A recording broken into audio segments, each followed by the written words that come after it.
Terus bagaimana bentuk pengawasan dari Komisi A DPRD Jawa Timur terhadap kinerja inspektorat itu sendiri?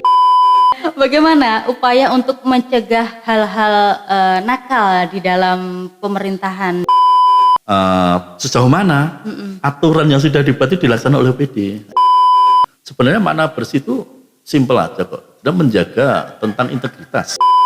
Semuanya. Termasuk legislatif. Oh, termasuk Jadi itu legislatif wajib, juga. wajib dalam setiap tahun melaporkan harta kekayaan.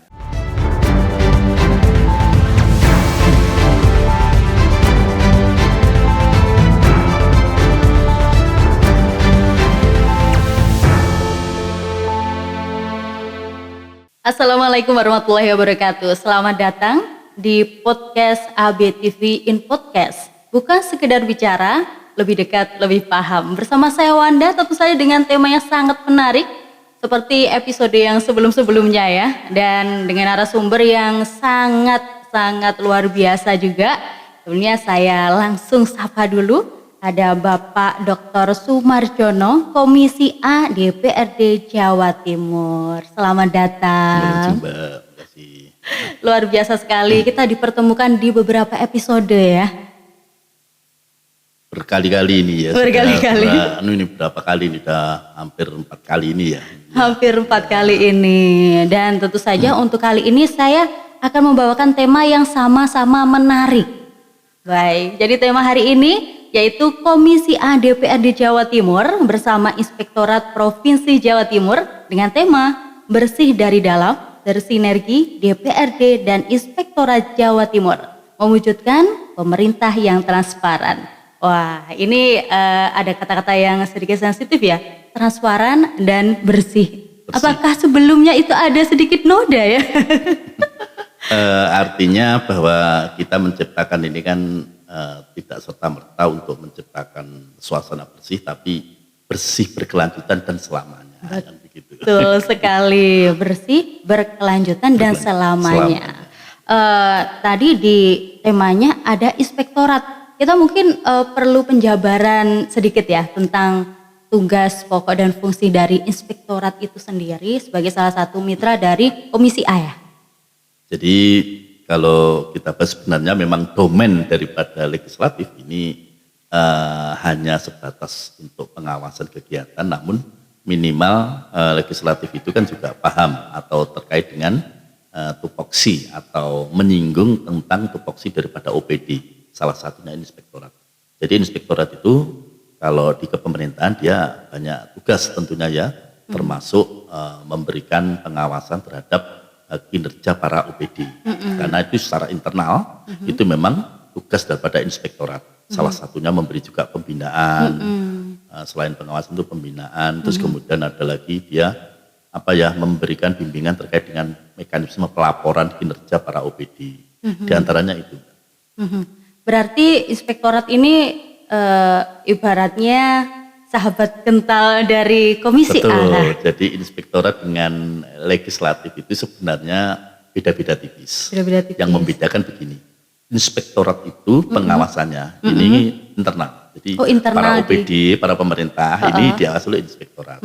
Tapi kalau legislatif ini juga mengawasi, tapi mengawasi eksternal. Artinya mengawasi di luar kepemerintahan. Artinya begini, bagaimana tindak lanjut terkait dengan kebijakan yang sudah diterapkan oleh OPD, bagaimana aturan-aturan yang sudah dibuat oleh OPD. Jadi pengawasannya itu internal untuk inspektorat, kemudian yang legislatif untuk eksternal. Saya kira sebenarnya hampir sama sih sebenarnya, cuman hanya itu aja fungsinya.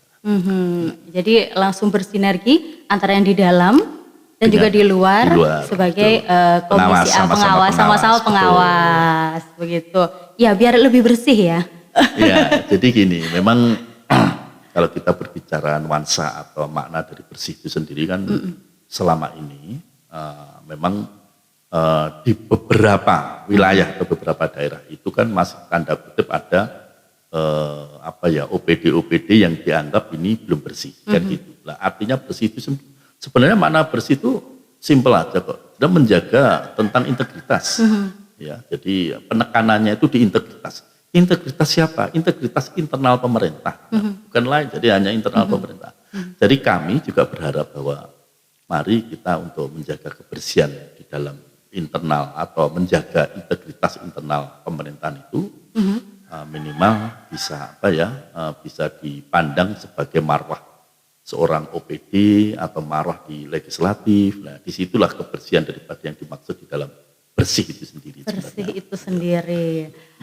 Secara fisik kita sendiri juga senang ya kalau baju kita bersih gitu. Nanti kalau bekerja dengan inspektorat dalam posisi OPD-nya semuanya bersih juga semuanya akan berjalan begitu mudah ya. Pastinya seperti itu. Pastinya kita itu juga mengharapkan untuk nuansa pemerintahan yang bersih ya, bersih, berwibawa, menjaga marwah tentang pemerintahan itu sendiri. Jadi kita juga menyarankan di beberapa elemen ya, khususnya elemen itu bagi kami karena seorang legislatif itu di eksternalnya kami juga ikut mengawasi tentang bagaimana sih sebenarnya penerapan bersih yang dimaksud oleh inspektorat itu seperti apa. Kita selalu mengawasi juga. Contoh misalkan, inspektorat selalu memberikan harapan atau memberikan semacam himbauan gitu ya pada OPD untuk selalu bersikap menjaga integritas, menjaga kebersihan tentang karakter dan sebagainya. Sehingga di dalam menjaga atau menghimbauan ini di dalam implementasinya kepada OPD ini selalu kita juga mengawasi. Jadi ikut andil juga ikut mengawasi di situ. Nah, maka dari itu yang kita awasi itu adalah sejauh mana sebenarnya penerapan aturan atau kebijakan daripada inspektorat ini yang dilaksanakan atau linear yang akan dilakukan oleh para OPD di situ sebenarnya. Sudah linear apa belum? Nah, kan gitu ya, khawatir kami ternyata setelah kebijakan sudah dibuat atau aturan ini sudah dibuat oleh inspektorat, tetapi di sekup OPD sendiri ini belum dilaksanakan. Nah, ini kan tugas kami juga nanti akan mengawasi. Nah, kami akan menyampaikan kepada OPD terkait bahwa saudara ini sudah ada tugas atau sudah ada himbauan dari inspektorat untuk seperti ini dan sebagainya. Salah satunya mungkin keterlambatan dari laporan LPJ pertanggungjawaban. Itu salah satu indikator, sebenarnya indikator bahwa OPD ini melakukan kesalahan. Nah, seharusnya setiap tahun atau setiap triwulan untuk membuat laporan tentang pelaksanaan kegiatan di OPD tapi tidak buat laporan. Ini termasuk salah satu. Nah, ini kan perlu mendapatkan pembinaan. Kemudian ada lagi yang ASN, katakan dia melakukan pelanggaran kode etik, nah, itu tugasnya inspektorat. Jadi di sana Mbak untuk itu. Nah, kita itu sebagai legislatif juga mengawasi tentang sejauh mana aturan yang sudah dibuat itu dilaksanakan oleh OPD. Nah, kita selalu mengingatkan, mendorong. Kurang lebihnya seperti itu. Baiklah. Terus kalau memang keduanya mempunyai tugas pokok yang sama yaitu saling mengawasi dari eksternal dan juga internal. Nah, terus bagaimana bentuk pengawasan dari Komisi A DPRD Jawa Timur terhadap kinerja inspektorat itu sendiri? Karena pengawas juga diawasi. Jadi begini, di dalam legislatif itu tentunya kan ada beberapa AKD, alat kelengkapan dewan, yang mana masing-masing AKD itu memiliki fungsi yang berbeda-beda. Secara implisit bahwa pengawasan yang dilakukan oleh legislatif itu banyak hal, seperti contohnya mesti kunjungan komisi atau kunjungan kerja, ada lagi terkait dengan kunjungan di lapangan, itu boleh. Jadi kalau semacam kunjungan kerja, ini fungsinya apa? Sebagai pengawasan, ya pengawasan terhadap apa? Terhadap sesuatu yang dianggap oleh karena kita mitra daripada inspektorat, ya apa yang sudah dilakukan inspektorat pada OPD ini menjadi domain kami, pengawasan itu juga. Nah, maka dari itu bentuk daripada pengawasan ini bisa dilakukan dalam bentuk kunjungan tadi. Kunjungan. Atau mungkin ada kegiatan untuk mengumpulkan hearing. Nah, hearing di dalam komisi itu bentuk daripada pengawasan kami. Nah, kenapa? Karena begini, pada saat kita hearing atau Komisi A itu hearing, otomatis OPD ini kan kita undang. Tujuannya apa? Tujuannya mereka diwajibkan atau diharuskan untuk menyampaikan segala bentuk kegiatannya. Nah ini pengawasan kami, sehingga kami punya bisa bertanya atau tanya jawab pada para OPD, kira-kira kegiatan apa yang sudah dilakukan, kemudian anggarannya seperti apa.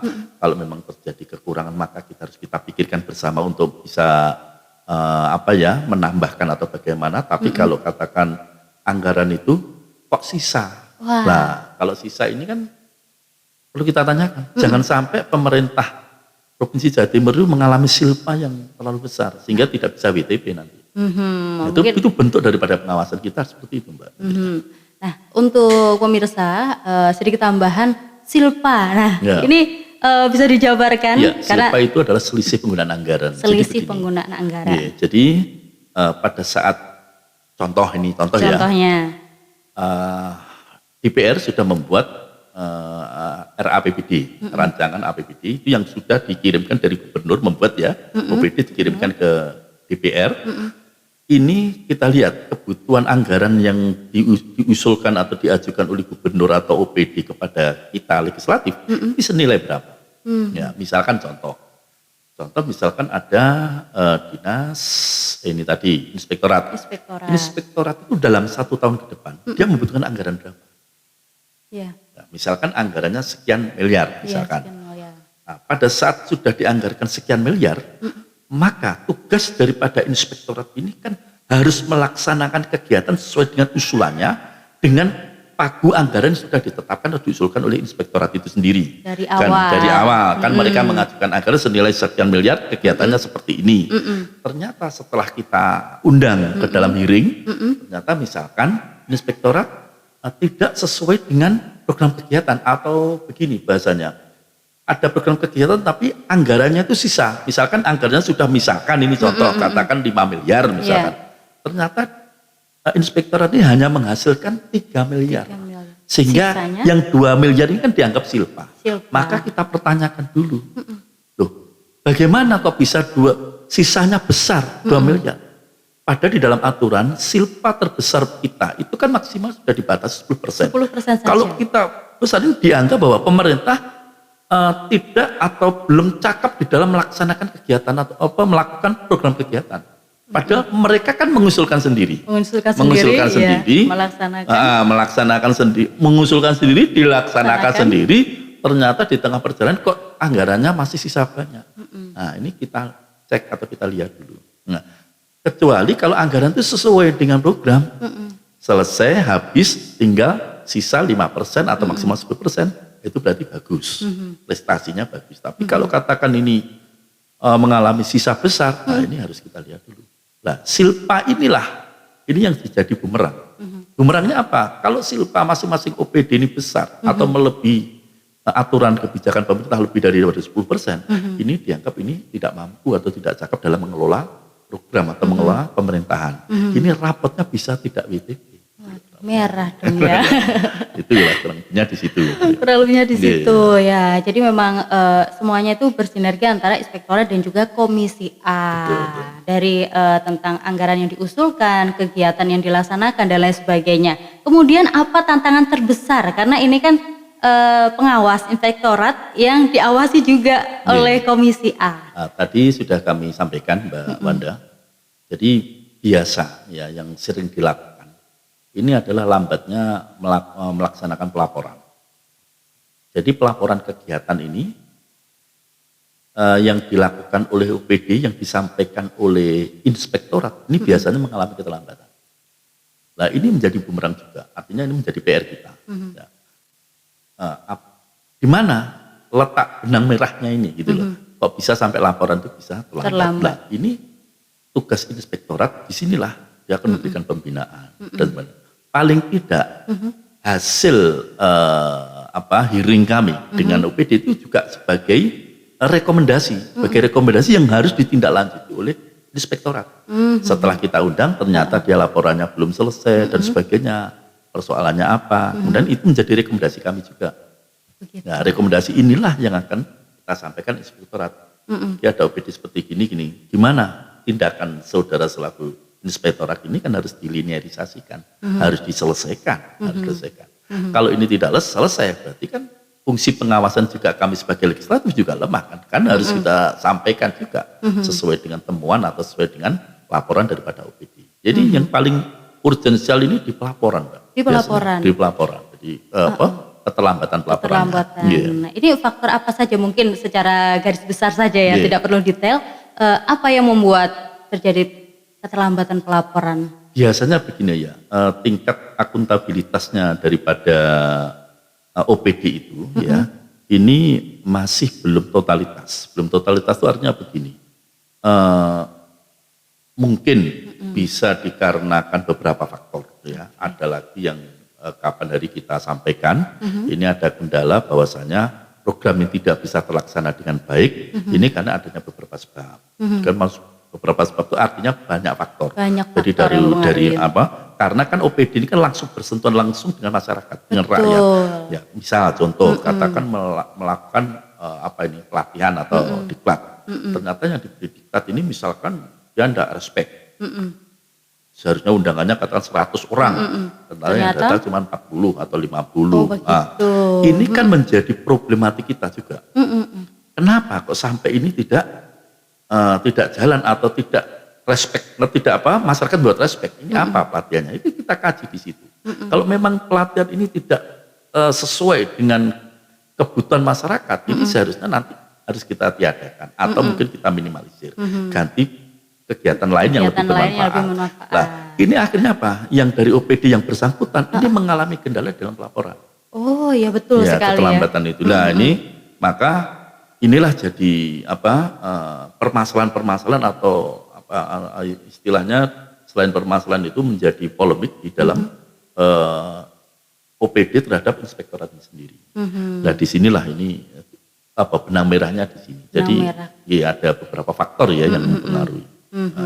Sehingga terlambat ya memang wajar kalau memang di lapangan ternyata terjadi seperti itu dan itu berkesinambungan dengan dan itu kinerja yang lain. Ya itu artinya tidak satu OPD aja, banyak OPD. Banyak OPD kan yang bahwa inspektorat ini kan bisa mengadopsi semua OPD, semuanya tanpa kecuali. Ini kan muaranya di inspektorat, bahkan termasuk badan narkoba, ada lagi itu penanggulangan bencana dan sebagainya. Ini kan muaranya tetap di inspektorat.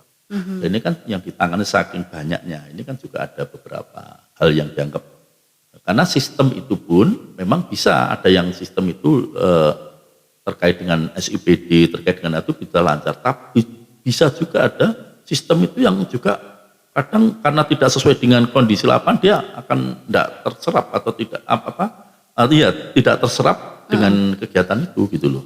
Sehingga ini jadi persoalan.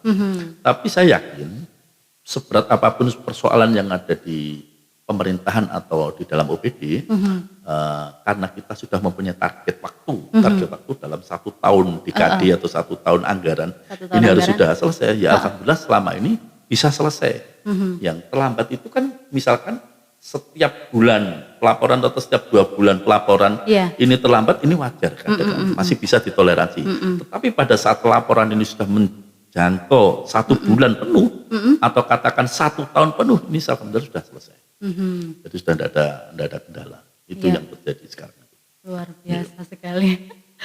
Baik, kalau inspektorat berarti memang harus benar-benar bersih dari dalam karena menaungi banyak OPD ya. Nah, bagaimana inspektorat Jawa Timur mendorong reformasi birokrasi yang bersih dan efektif?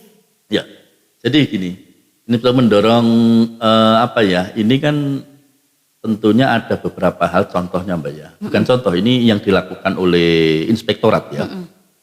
Salah satunya adalah mengevaluasi tentang laporan LHKPN KPK atau LHKPN yang sudah dicanangkan atau sudah diprogramkan semua OPD tanpa kecuali. Termasuk legislatif. Oh, termasuk jadi legislatif itu wajib juga. Wajib dalam setiap tahun melaporkan harta kekayaan atau LHKPN.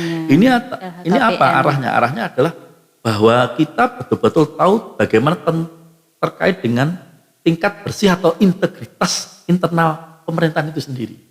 Itu harus tahu ya gitu ya. Jadi bagaimana inspektorat bisa mendorong untuk selain apa LHKPN tadi itu ada lagi keterkaitan dengan sistem pengendalian internal pemerintah. Nah ini sistem pengendalian ini juga begitu. Jadi bagaimana supaya pemerintah itu bisa sinergi, bisa dia melaksanakan kinerjanya sesuai dengan program kerja. Kemudian ada lagi salah satunya apa itu namanya audit berbasis resiko. Jadi audit berbasis resiko itu artinya sama-sama bahwa inspektorat juga mengaudit terkait dengan penggunaan anggaran. Itu masing-masing OPD. Jadi disitulah anunya apa itu muara apa itu namanya inspektorat mendorong reformasinya di situ. Jadi kalau memang nanti itu terjadi hal-hal yang tidak diinginkan, maka biasanya dilakukan penyegaran bisa mutasi dan sepakat, gitu ya. Karena apa ini? Karena kan terjadi hal yang mungkin ini dianggap ini tidak efektif atau ini kurang sesuai dengan tupoksi atau ada pelanggaran kecil dan sebagainya, itu bisa dilakukan penyegaran. Biasanya terjadi gini, cuman kami tetap berpatokan bahwa kami selaku legislatif mempunyai kewenangan dan punya tugas khusus, itu tetap melaksanakan pengawasan kegiatan inspektorat itu sendiri juga sampai sejauh mana. Saya kira itu. Oke, baiklah. Jadi memang ada beberapa kegiatan seperti pelaporan harta kekayaan penyelenggara negara LHKPN, itu bukan hanya dari OPD-nya tapi juga legislatifnya juga. Legislatifnya, betul. Jadi luar biasa, semuanya serba transparan untuk reformasi birokrasi yang bersih dan juga efektif. Betul. Sedangkan contoh nyata sinergi antara Komisi A DPRD Jawa Timur dengan inspektorat yang berdampak pada penyelamatan anggaran daerah itu kan sangat berpengaruh. Bagaimana ini? Jadi gini Mbak, inspektorat setelah melakukan pengawasan, ini tentunya apa sih hasil daripada pengawasan? Itu namanya rekomendasi. Rekomendasi artinya apa? Bahwa temuan inspektorat pada saat melakukan melakukan pengawasan terhadap OPD ini ada temuan misalnya, itu menjadi rekomendasi. Nah, rekomendasi inilah yang menjadi nanti dilaporkan kepada DPR. Ada legislatif, sehingga fungsi pengawasan kami kelihatan. Inspektorat tugasmu itu apa? Misal contoh ya, inspektorat tugasmu itu apa? Misalnya melakukan pengawasan, hasil pengawasanmu itu sejauh mana? Ditunjukkanlah hasil daripada rekomendasi tadi. Ini Pak temuan ini. Nah, terus setelah Anda melakukan temuan-temuan terhadap kinerja OPD, apa yang Anda lakukan? Nah, salah satunya memberikan pembinaan dan seterusnya. Itu adalah rekomendasi dari. Jadi tugas kami sebagai legislatif itu di situ. Jadi selalu untuk menindaklanjuti bahasanya ya, menindaklanjuti hasil temuan daripada inspektorat itu sendiri. Pengawasan kemudian menindaklanjuti dari hasil temuan itu. Temuan itu berupa rekomendasinya inspektorat. Kan inspektorat melakukan kegiatan, membuahkan rekomendasi namanya. Dan rekomendasi itulah yang akan dilaporkan kepada legislatif. Sehingga kami nanti bisa menyampaikan kepada inspektorat, tolong Pak, ini sudah ada rekomendasi yang Anda buat dan Anda sudah menemukan banyak misalkan kegiatan yang tidak sesuai, tolong itu segera ditindaklanjuti. Nah, kami akan memberikan pengarahan kepada inspektorat selaku pemegang pemegang rekomendasi tadi. Dia akhirnya melakukan pembinaan dan sebagainya. Justru kalau mereka atau inspektor tidak melakukan pembinaan, itu dapat teguran. Nanti kita kita berikan masukan, kita sampaikan bahwa ini kurang, ini harus ditindaklanjuti. Jangan kok terus mendapat teman terus berhenti. Nggak boleh. Ini kan harus ditindaklanjuti sampai betul-betul tuntas. Kalau memang itu masih bisa diperbaiki, ayo cepat diperbaiki. Kalau itu memang sudah harus diadakan penyegaran, ya segera diadakan penyegaran supaya pemerintah ini berjalan. Jangan sampai berhenti atau pincang. Nanti kalau berhenti malah nanti anunya kurang baik, rapotnya kegiatan akhirnya yang dinamakan capaian target capaian itu kurang malahan. Target capaian kinerja namanya. Itu malah kurang. Nah, itu. Jadi memang temuan-temuan nanti dicarikan solusinya kalau memang ada hal yang final perlu diperbaiki, baru nanti ada solusi lain, perpindahan refresh tadi ya. Apa istilahnya? Penyegaran berupa mutasi atau apa itu nanti kan kewenangannya sudah gubernur ya, kepala daerah ya monggo kalau memang itu perlu diadakan refreshing atau penyegaran silakan. Artinya yang penting tidak mengganggu roda pemerintahan kita itu. Gitu. Baiklah. Dan tadi kan step by stepnya sudah dijelaskan. Sedangkan bagaimana cara memastikan hasil pemeriksaan dari inspektorat itu benar-benar ditindaklanjuti oleh OPD? Nah, jadi gini Mbak, kita kan ada yang namanya hearing. Oh, hearing, ya. Hearing itu kita memanggil OPD terkait, ya, bahwa termasuk salah satunya nanti bisa memanggil OPD itu tadi inspektorat. Ya. Kita juga menanyakan bagaimana terkait dengan tindak lanjut yang Anda lakukan. Nah, kalau sudah, otomatis kita juga nantinya hearing lagi dengan OPD yang dianggap oleh inspektor tadi memiliki persoalan tadi. Kita undang juga. Kita undang. Kira-kira yang sudah diberikan binaan kepada inspektorat itu apa sudah dilaksanakan? Laporannya bagaimana? Nanti kan melaporkan ke kita. Gitu. Itu indikatornya. Kalau katakan mereka sudah melaporkan, dia akan menyampaikan. Kalau sudah menyampaikan, baru untuk ya sudah. Kalau sudah ada pembinaan. Tapi kalau belum, nah ini juga kita manggil lagi inspektorat. Kenapa kok belum dianukan? Ini kan saling kontrol nih ya, fungsi saling kontrol gitu.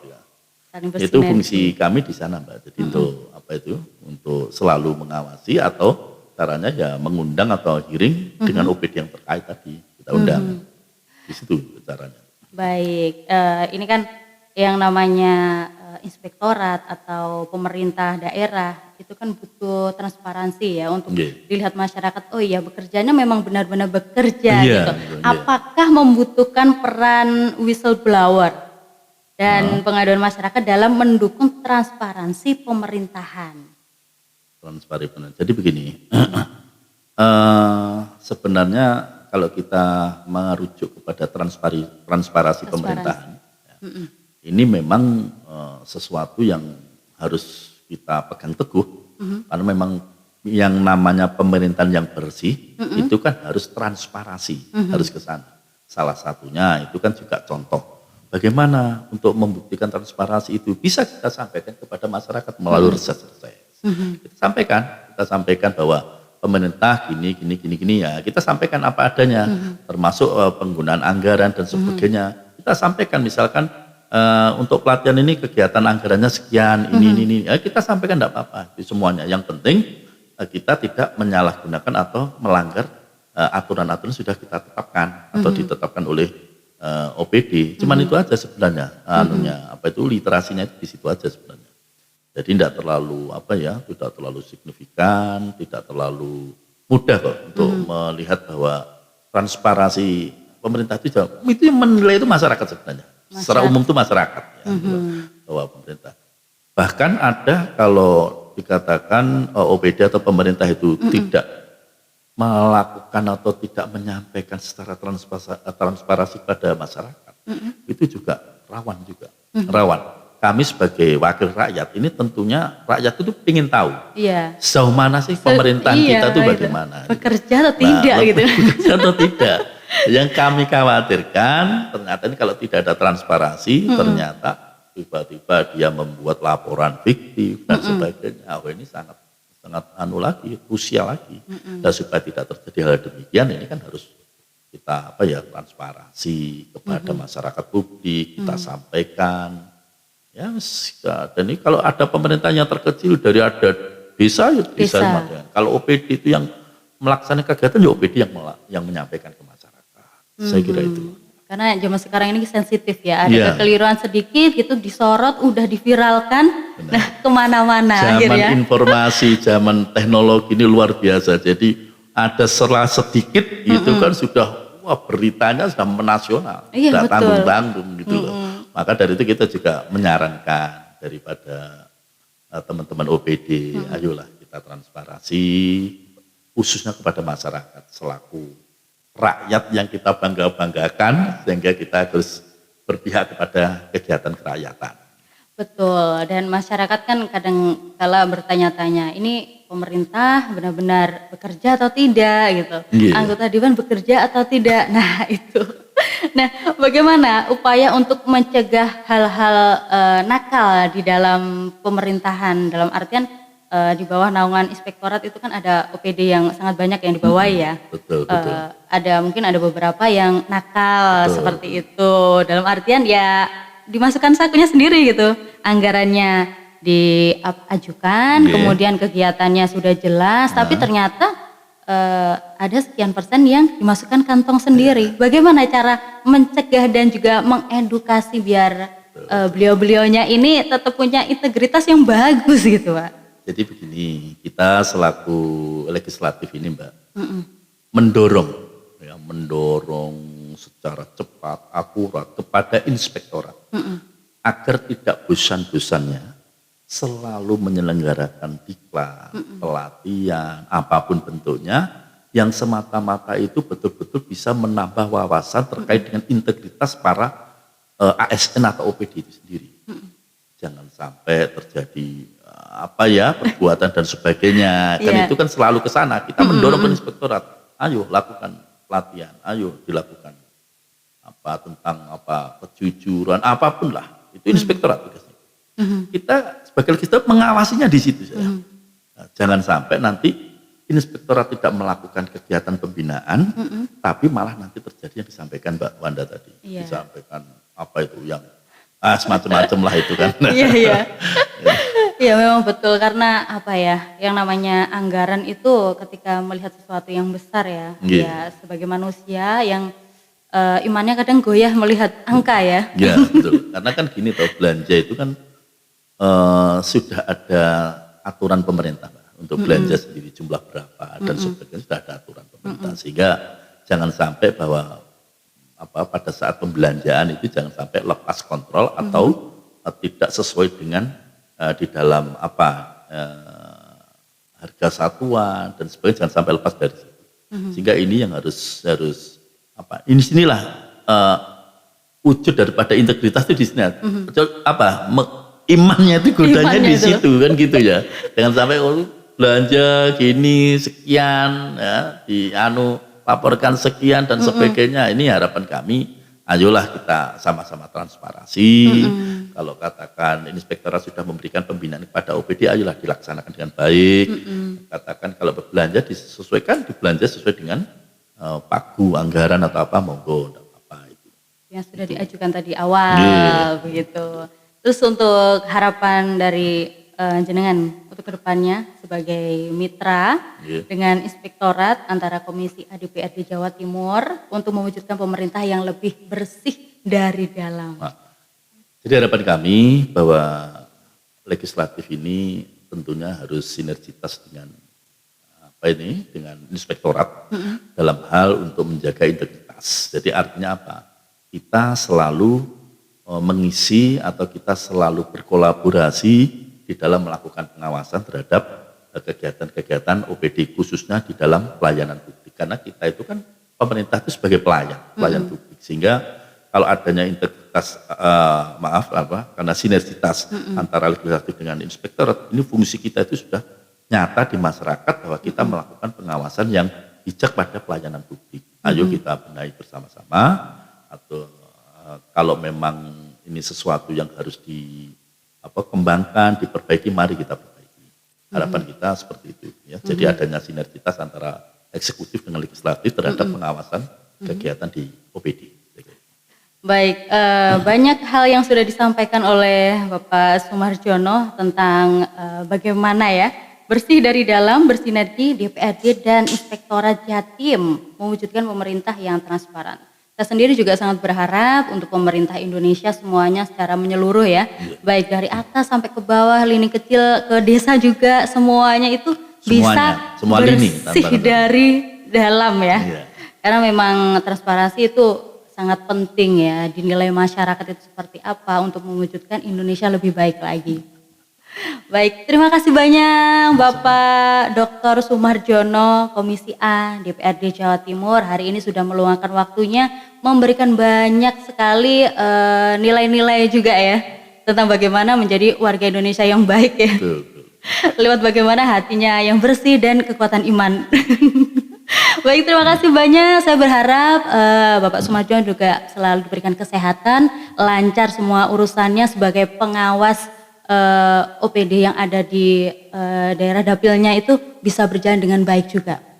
Terima kasih banyak, mohon maaf kalau ada salah kata atau hal kurang berkenan. Tentu saja Anda bisa dapatkan podcast yang berkualitas di ABTV Podcast episode berikutnya. Dan saya pamit dulu, terima kasih semuanya. Assalamualaikum warahmatullahi wabarakatuh. Waalaikumsalam.